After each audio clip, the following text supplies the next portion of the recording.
Greetings everyone. I'm Dr. Priyanka Joshi, Senior Faculty of English. And today I'm here with second chapter, Lost Spring by Anis Jung. I'm going to give a detailed explanation of the chapter. And I'm sure you must have read the chapter by now. So, what are we waiting for? Let's begin. Let's take a quick recap through PPT.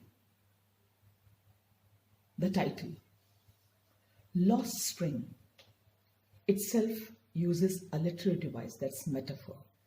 Spring means festivity. It's a symbol of joy, fragrance, renewal and growth. It also refers to Basant, and I'm sure you are acquainted with Basant Panchami, when we offer flowers to Goddess Saraswati. Children, your period is the spring of life. It is very precious.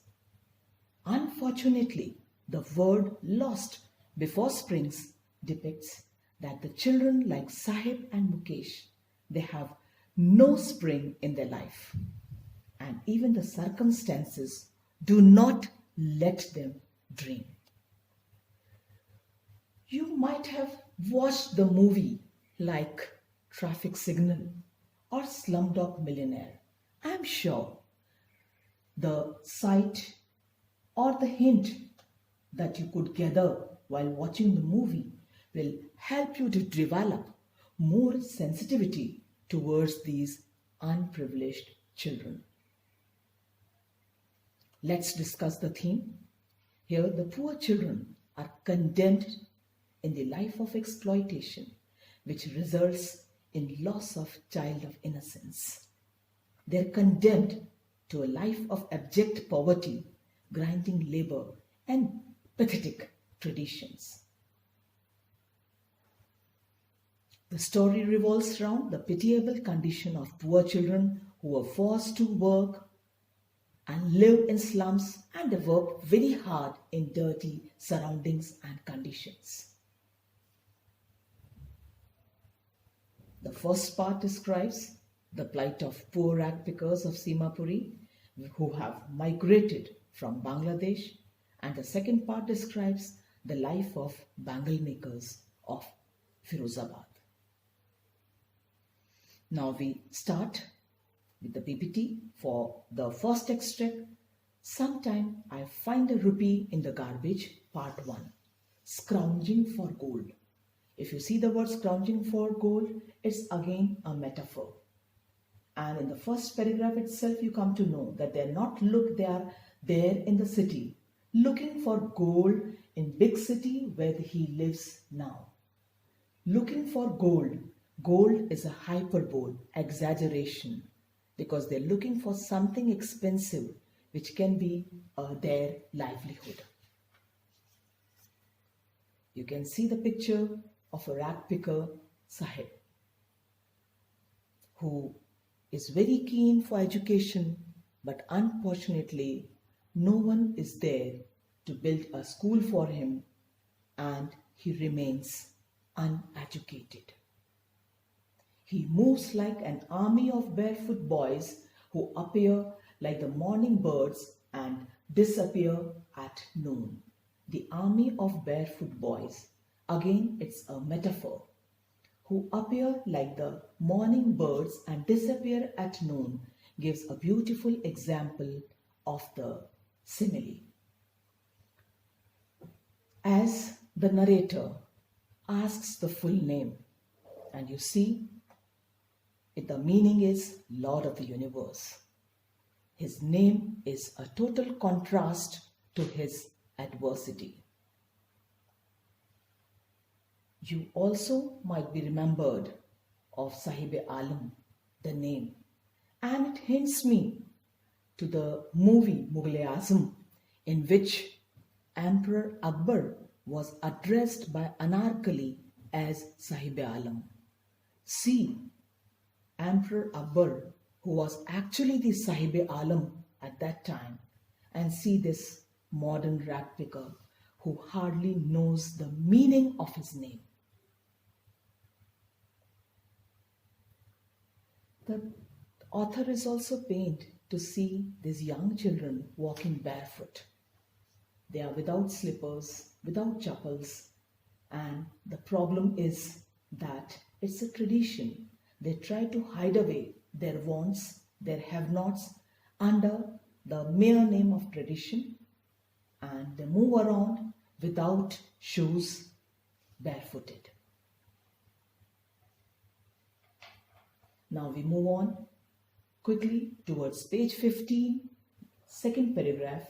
My acquaintance with barefoot rag pickers leads me to Simapuri. You can see the slum there in Simapuri, the way the tattered roofs are there, the way the unhygienic conditions, no proper running system, no drainage system, nothing.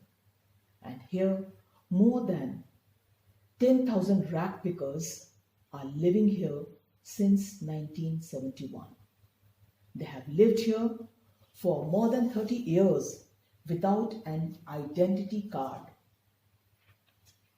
without the permits, but still they are able to have the ration cards with them and the names on the voter list which enable them to buy grain.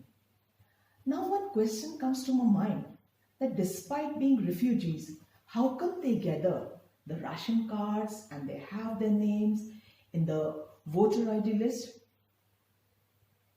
I'm sure you might have guessed. The actual reason is the political parties. They influence the government agencies and get the sanction of the food grains and other benefits for them, because this refugee population holds a large vote bank. Now, second important explanation from this chapter: food is more important for survival than identity for the refugees of Simapuri. Make sure that they have left the green fields and they have come here. They have come from a land of want and deprivation. And that is why now they are at the mercy of those who offered them shelter. In these circumstances, their main aim is to survive, to put their bellies satisfied.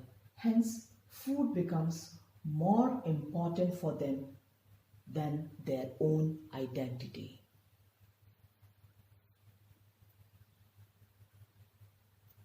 Children grow in them, becoming partners of survival. Here, the children have been brought up under these miserable surroundings, and as they see their parents doing the menial jobs, the situation compels them to go for rag picking at an early age to keep themselves alive and even to share the burden of their parents.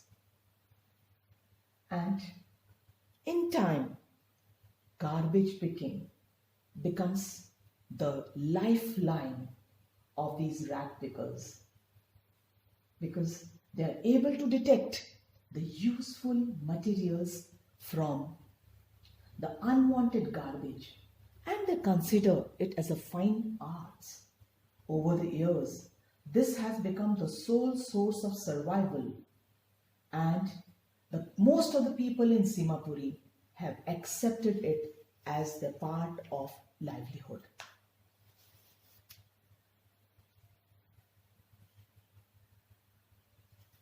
Garbage to them is gold. It is their daily bread, a roof over their heads, even if it's a leaking roof. But for children, it's more. Garbage is a means of survival, and it has different meanings for the parents as well as children.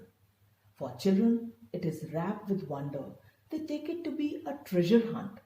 Whenever they are scrounging the garbage dumps, they feel they are expectant to get something valuable, sometime a silver coin, sometime a 10 rupee note, or some coins or some valuable, which could be replaced with some money or something of importance. Then it moves out towards the concluding part of the chapter where she shows that Sahib is no longer a free-willed rag picker, but he has abandoned his previous job and has become a laborer, a child laborer, who is working for the tea stall owner. And as he is working, he speaks out that he's been paid 800 rupees and all his meals. This change has certainly brought him an assured monthly income. But what was the cost? It was the cost of his freedom. Now he is no longer his master. See the contrast again? That his own light polythene bag was replaced by someone else's heavy steel milk canister. The carefree phase, the innocence of his life has come to an end. He is no longer his master. I'm sure you have understood the PPT along with my detailed explanation. Now, here are the few questions which I want you to do for the written assignment.